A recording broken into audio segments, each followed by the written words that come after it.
kasama sa namatay ang kaisa-isa niyang anak sa pagpapasabog ng mga terorista.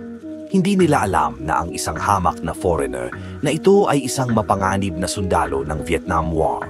Dahil ayaw ibigay ng opisyal ng gobyerno kung sino ang mga pumatay sa kanyang anak, pinasabog niya ang banyo ng building bago siya umalis bilang babala na hindi siya titigil na makuha ang mga pangalan ng mga salarin. Pinasundan siya nito pero isa-isa niya itong pinabagsak at umuwing sugatan ang tauhan niya. Natakot ito kaya umuwi muna sa kanilang farm pero hindi nila alam na nakapwesto na si Jackie Chan malapit doon. Matagumpay niya itong napasok kahit marami ang mga gwardya at naglagay ng bomba. Pagkaalis, pinasabog niya ang bomba. Nagulat ito sa pangyayari kaya nagpadagdag pa ng mga tauhan dahil